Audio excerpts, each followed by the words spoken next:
ये आकाशवाणी है।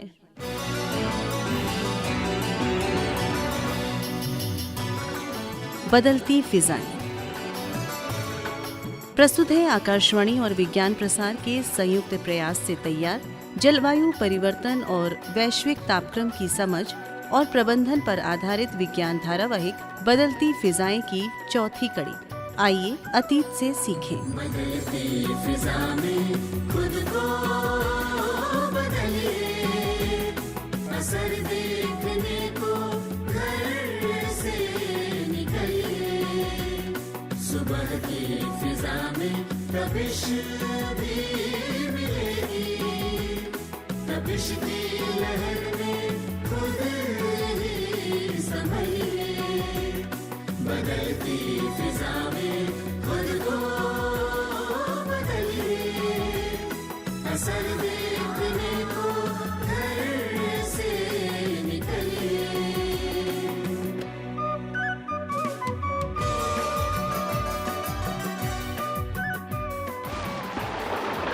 हे भगवान, कितना तेज बारिश हो रहा है।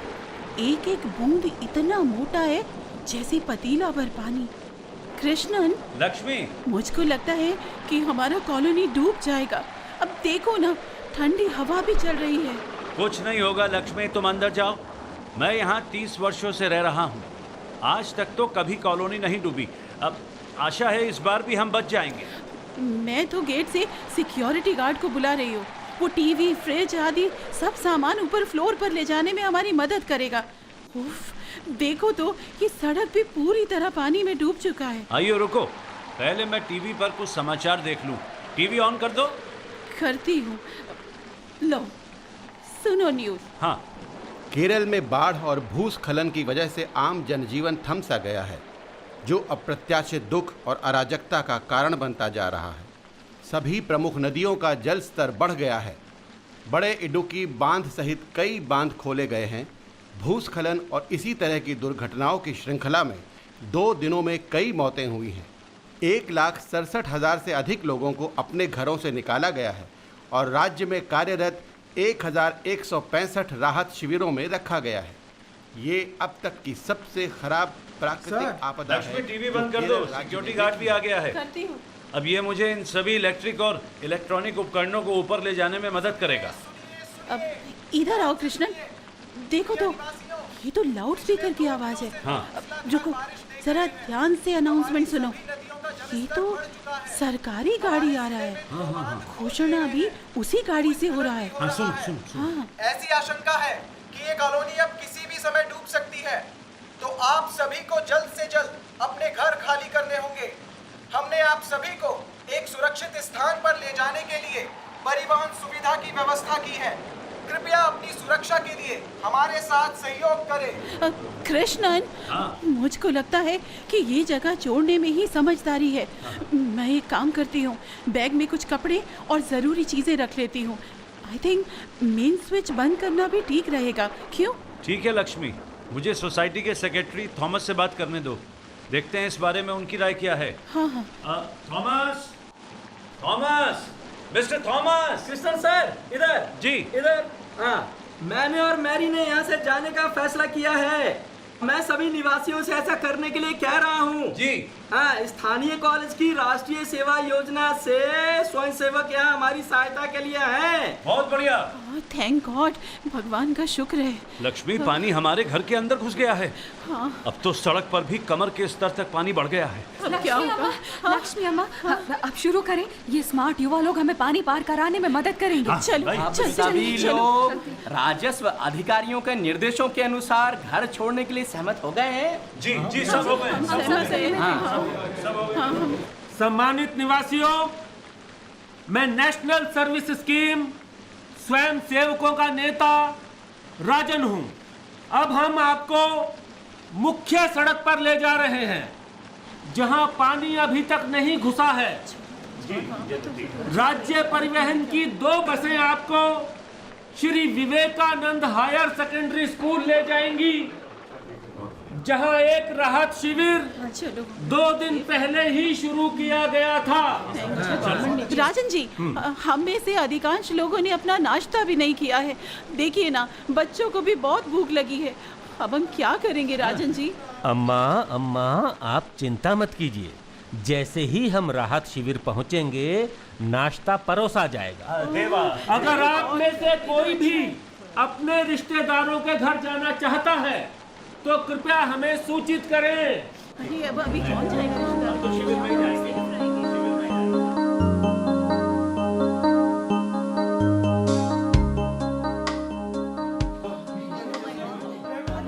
कृपया ध्यान दीजिए, मेरा नाम इकबाल है। मैं यहाँ ग्राम अधिकारी हूँ। मैं इस राहत शिविर का प्रभारी हूँ।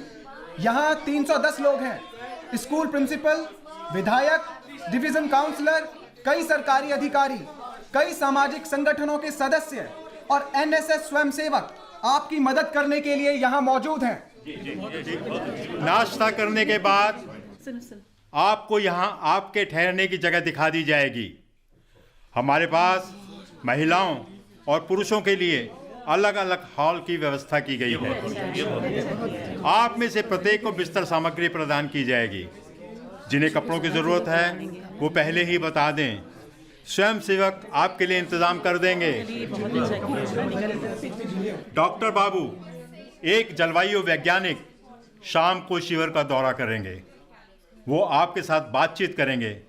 रुचि रखने वाले लोग उसमें भाग ले सकते हैं। लक्ष्मी जी, वो देखो, हमारे घर की नौकरानी का परिवार भी यहाँ है। तो क्या हम आपके दोस्त शंकर के घर चलें? नहीं नहीं, अब ये एक अलग तरह का अनुभव है।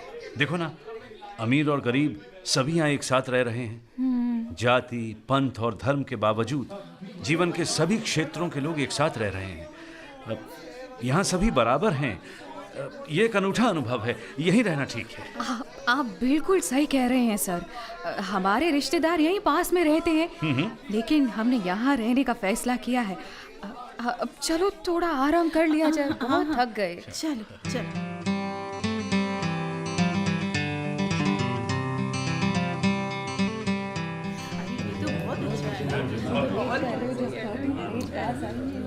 देवी और सज्जनों, कृपया ध्यान से सुनिए।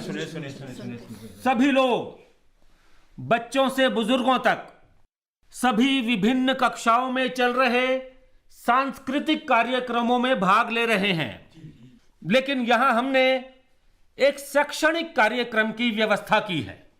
डॉक्टर बाबू, जो एक प्रसिद्ध जलवायु विशेषज्ञ हैं, आपसे बातचीत करने के लिए यहां आए हैं। डॉक्टर बाबू आपके साथ जलवायु परिवर्तन के कुछ बुनियादी तथ्यों पर चर्चा करेंगे। आप सभी की ओर से मैं डॉक्टर बाबू का स्वागत कर रहा हूं। धन्यवाद राजन। तो आइए सबसे पहले मूल मुद्दे को समझते हैं। जलवायु परिवर्तन है क्या? देखिए, हमारी दुनिया लगातार बदल रही है। आप मौसम में बदलाव देखते हैं, मौसम भी बदल रहे हैं, जलवायु भी बदलती है। सर, हाँ, वहाँ एक महिला कुछ पूछना चाह रही हैं। पूछिए, आपका क्या प्रश्न है? सर, मैं मैरी एक प्राथमिक स्कूल में शिक्षिका हूँ। मैं इस बाढ़ में पीड़ित हूँ। मैं जानता हूँ, इसीलिए तो आप यहाँ आई हैं। सर, मौसम और जलवायु के बीच क्या अंतर है? सर, क्या मैं इसका जवाब दे सकता हूँ? हाँ हाँ, क्यों नहीं राजन, बोलो बोलो। देखिए, दोनों के बीच आवश्यक अंतर समय के माप में है। छोटे समय के लिए वायुमंडल की जो स्थिति होती है उसे मौसम कहते हैं, जबकि जलवायु अपेक्षाकृत अधिक अवधि के दौरान वातावरण के व्यवहार का नाम है। बिल्कुल सही कहा राजन आपने, बिल्कुल सही। बड़ी अवधि का मतलब आमतौर पर 30 से अधिक वर्षों से है। एक क्षेत्र का वातावरण उसके औसत मौसम ढांचे के रूप में परिभाषित किया जा सकता है। क्या आप थोड़ा विस्तार से समझा सकते हैं सर? देखिए, आमतौर पर मौसम तापमान, आर्द्रता, वर्षा, बादल, चमक, दृश्यता, हवा तथा उच्च और निम्न वातावरण के दबाव से जुड़ा हुआ है। उदाहरण के लिए आज बहुत बादल छाए रहेंगे। मौसम में धूप, बारिश, बादल कवर, हवाओं, गारा, बर्फ, आंधी, गर्मी की लहरें आदि भी शामिल हैं। और सर जलवायु? सर, मैं पर्यावरण विज्ञान में एमएससी कर रही हूँ। क्या मैं इस सवाल का जवाब दे सकती हूँ? हाँ, दीजिए, बिल्कुल बिल्कुल। देखिए, जलवायु वर्षा, तापमान, आर्द्रता, धूप, हवा वेग और मौसम के अन्य उपायों के औसत से जुड़ा हुआ है, जो किसी विशेष स्थान पर लंबी अवधि में होता है। Very good. भले ही यहाँ कम लोग हैं, लेकिन इनमें से ऐसे युवा भी हैं जो इस विषय से अवगत हैं, और मैं इससे बहुत ही ज़्यादा खुश हूँ। Very good. शुक्रिया सर। देखिए, जैसे ही पृथ्वी गर्म हो रही है, इसकी जलवायु भी बदल रही है, और ऐसा ज़रूरी नहीं कि ये बेहतरी के लिए हो रहा है। तो इस जलवायु परिवर्तन के कारण क्या है सर? देखिए, सरल शब्दों में पृथ्वी की ज्वालामुखी गतिविधि में सौर उत्सर्जन या धीमा परिवर्तन, जो पृथ्वी की आंतरिक प्रक्रियाओं के कारण हो रहा है, और औद्योगिक क्रांति के आगमन के बाद से मानव गतिविधि के कारण भी हुआ है। देखिए, इसने वायु, जल और भूमि प्रदूषण के कारण वातावरण की संरचना को बदल दिया है, जिसके परिणाम स्वरूप पृथ्वी के जलवायु में बदलाव आया है। क्यों सर, ऐसा ही हुआ है ना? हाँ, बिल्कुल बिल्कुल बिल्कुल सही कह रहे हैं आप। याद रखिए, हमारे पहले दो कारणों पर हमारा कोई नियंत्रण नहीं है, जिसने जलवायु परिवर्तन को जन्म दिया है। हालांकि मानव गतिविधियों को सीमित करके जो ग्रीन हाउस गैसेस को उत्सर्जित कर सकते हैं, इसमें हम अंतर डाल सकते हैं। सर, ग्रीन हाउस गैसों का क्या अर्थ है?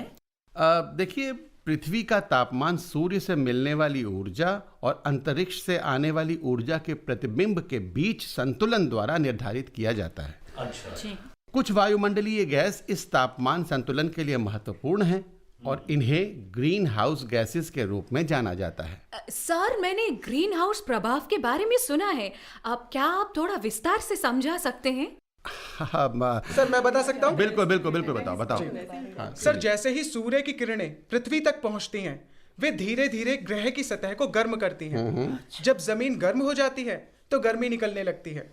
वायुमंडल में कुछ गैस अर्थात वाष्प, कार्बन डाइऑक्साइड, ओजोन, मीथेन और नाइट्रस ऑक्साइड सामूहिक रूप से ग्रीन हाउस गैसों या GHG के रूप में जाने जाते हैं, जो इस गर्मी को कंबल की तरह ओढ़ लेते हैं और अंत में इसे वायुमंडल में छोड़ देते हैं। Very nice, nicely explain, very good, बहुत अच्छा, बहुत अच्छा। सर, इस शब्द को किसने सबसे पहले ढूंढा? देखिए, ये शब्द स्वीडिश नोबेल पुरस्कार विजेता स्वांते अर्हीनियस ने खोजा था, जिन्होंने 1890 के दशक में सुझाव दिया था कि कार्बन डाइऑक्साइड की एकाग्रता पृथ्वी पर तापमान विविधता की व्याख्या कर सकती है। देखिए, एक ग्रीन हाउस, जिसे ग्लास हाउस भी कहा जाता है, वो एक संरचना है जिसमें दीवारों और छत को मुख्य रूप से पारदर्शी सामग्री जैसे कांच से बनाया जाता है, जिसमें पौधों को विनियमित जलवायु स्थितियों की आवश्यकता होती है। हमारी धरती एक ग्लास हाउस के ही समान है। ग्रीन हाउस प्रभाव उन प्रमुख कारकों में से एक है जो पृथ्वी पर तापमान निर्धारित करते हैं। ग्रीन हाउस प्रभाव के बिना पृथ्वी का औसत तापमान लगभग -18 डिग्री सेल्सियस होगा, जिससे पृथ्वी पर जीना असंभव हो जाएगा। अब सर, जलवायु परिवर्तन का मुद्दा कब प्रमुखता में आया? अब ऐतिहासिक सबूत बताते हैं कि 3री शताब्दी BC में यूनानियों को इसके बारे में कुछ जानकारी थी। अरिस्टोटल के एक छात्र थियोफ्रास्टस ने निष्कर्ष निकाला कि पेड़ों को काटने से मौसम में बदलाव आ सकते हैं। वनों की कटाई का विचार और जलवायु परिवर्तन के साथ इसका जुड़ाव 17वीं शताब्दी में पुनरुत्थान में हुआ, जब दावा किया गया कि जंगलों की कटाई की वजह से यूरोप और उत्तरी अमेरिका में निश्चित रूप से तापमान में वृद्धि हुई है। सर, जैसा कि अभी आपने बताया कि पृथ्वी को मध्यम रूप से गर्म रखने के लिए ग्रीन हाउस प्रभाव आवश्यक है, जिससे जीवन बढ़ने की संभावना बढ़ती है। तो ये तो अच्छा हुआ है ना? अब निश्चित रूप से, लेकिन समस्या ये है कि किसी भी चीज की अति बुरी होती है, और इन गैसों की असामान्य वृद्धि का गंभीर असर हो सकता है। अब देखिए, जब अधिक कार्बन डाइऑक्साइड या अन्य ग्रीन हाउस गैसेस को जोड़ा जाता है तो इसकी परत प्रभावी रूप से मोटी हो जाती है और अधिक गर्मी होने लगती है, और ये पृथ्वी को ग्रीन हाउस की तरह गर्म कर देता है।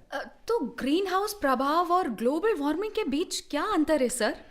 देखिए, ग्लोबल वार्मिंग और ग्रीन हाउस प्रभाव एक ही बात नहीं है।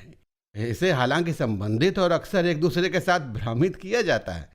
ग्लोबल वार्मिंग से पृथ्वी के जलवायु में बदलाव आया है, जो पृथ्वी के गर्म होने का कारण बन रहा है, और दूसरी तरफ ग्रीन हाउस प्रभाव एक प्राकृतिक प्रक्रिया है जो सूरज की रोशनी और वायुमंडल के कारण लगातार होती रहती है।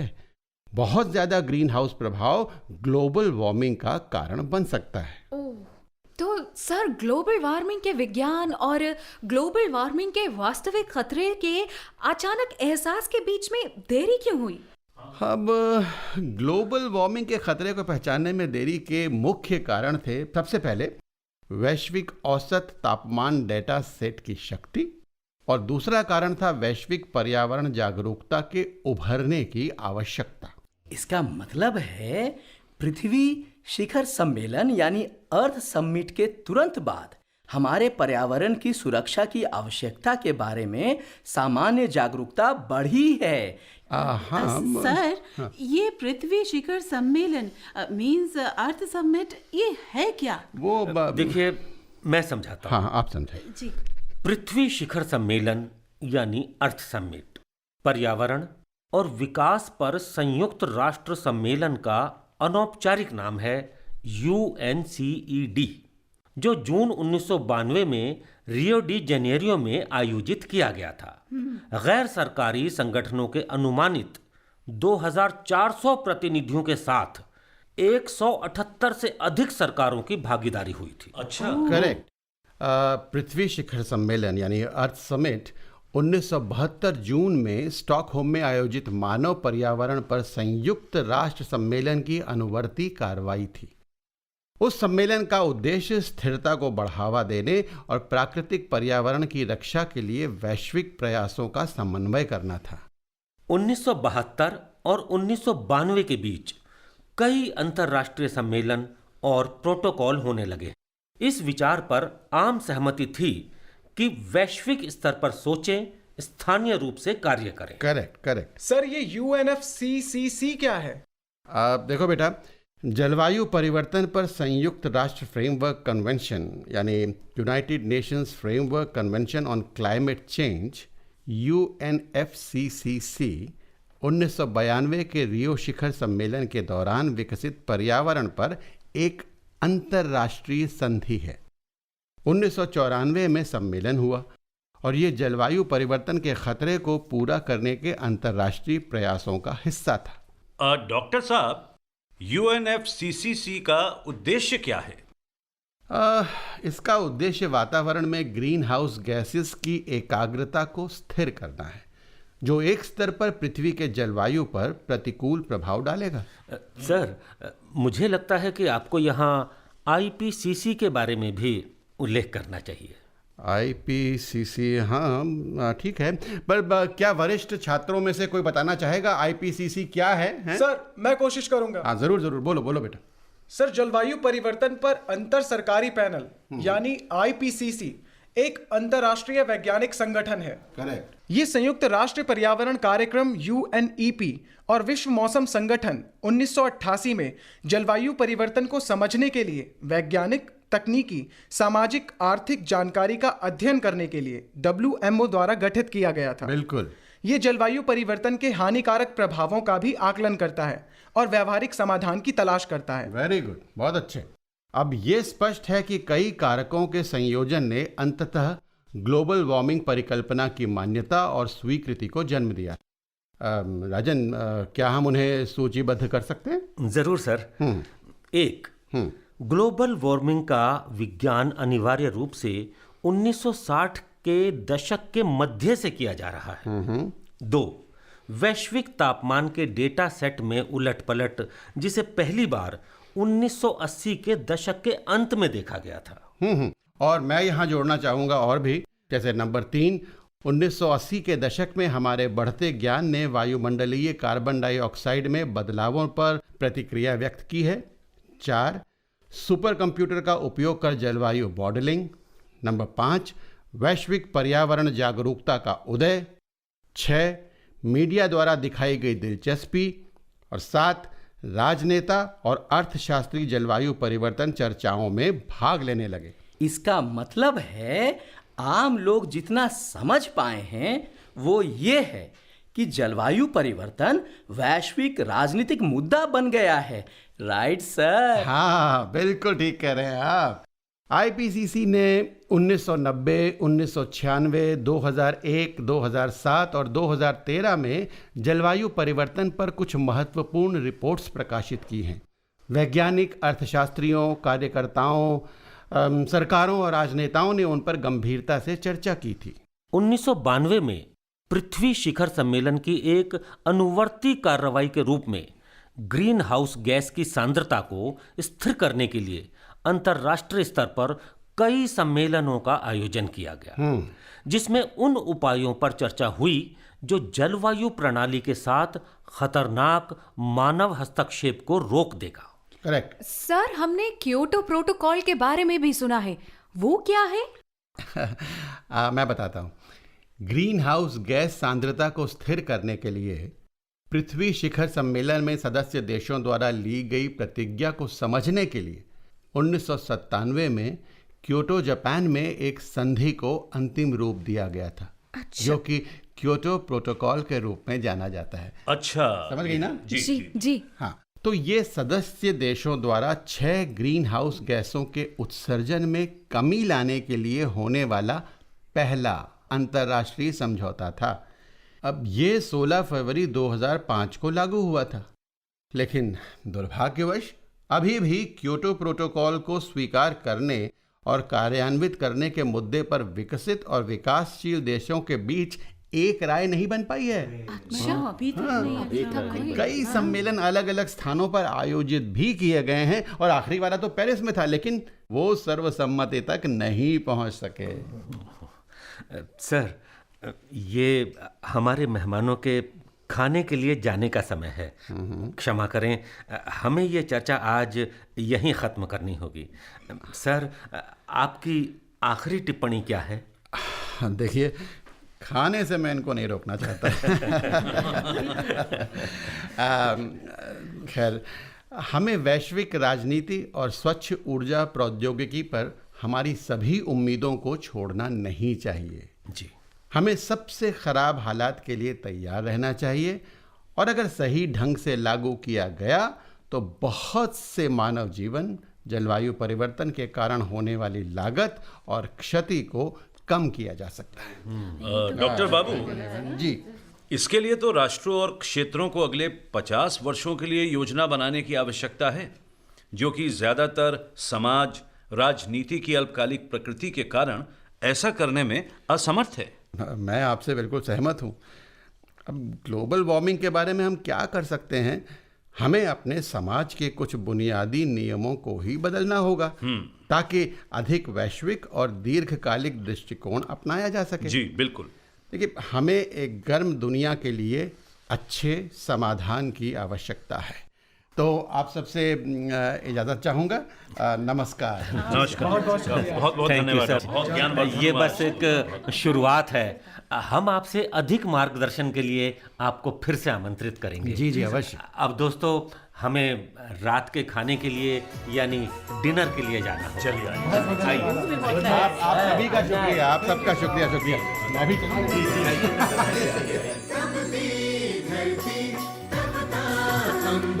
उमल रहा है सात समंदर, तेज धूप का असर बढ़ा है, क्रोध सूर्य का शिखर चढ़ा है, नदी भी तरसने लगी पानी के लिए, हिमखंड की तरह अब खुद तो पिघले।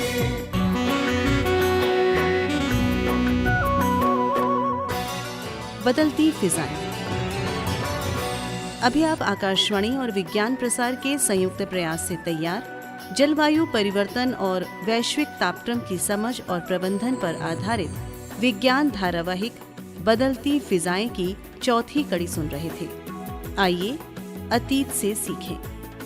आलेख और अनुसंधान श्री जनार्दनन कथा, हिंदी अनुवाद नेहा त्रिपाठी, समन्वय डॉक्टर नकुल पराशर और डॉक्टर बीरेंद्र कुमार त्यागी, निर्देशन शरद शर्मा, प्रस्तुति सहायक हैदर रिजवी और इस कड़ी के प्रस्तुतकर्ता थे दिलीप झा। भाग लेने वाले कलाकार थे योगेंद्र टिक्कू, रजनीश शर्मा, सविता शर्मा, ऋषि उनियाल, वसुंधरा बोस, संजय वर्मा और सुनील लोहिया। साथियों, भी जाइए नहीं, अब समय है आपसे किए जाने वाले प्रश्नों का। हम आपसे 2 प्रश्न पूछेंगे। सही उत्तर भेजने वाले श्रोताओं को लकी ड्रॉ द्वारा निकाले गए परिणामों के आधार पर विज्ञान प्रसार द्वारा आकर्षक पुरस्कार दिए जाएंगे। हमारा आज का पहला प्रश्न है, मौसम और जलवायु के बीच क्या अंतर है? और दूसरा प्रश्न है, UNFCCC क्या है? हमारा पता नोट करें। विज्ञान धारावाहिक बदलती फिजाएं द्वारा केंद्र निदेशक, कमरा नंबर 615, नव प्रसारण भवन, आकाशवाणी, संसद मार्ग, नई दिल्ली 110001। आप अपने उत्तर हमें ईमेल द्वारा भी भेज सकते हैं। हमारा ईमेल पता है radio@vigyanprasar.gov.in। श्रोताओं, हमें इंतजार रहेगा आपके पत्रों का। जवाबों के साथ अपना पूरा नाम, पता, आयु, व्यवसाय अवश्य लिखें। यदि आप विज्ञान क्लब से जुड़े हैं तो कुल सदस्यों की संख्या लिखना ना भूलें। हाँ, अगर आपके मन में कोई प्रश्न या जिज्ञासा हो तो वो भी लिख भेजिएगा। धारावाहिक बदलती फिजाएं की अगली कड़ी आप अगले सप्ताह इसी दिन और इसी समय सुन सकेंगे। नमस्कार।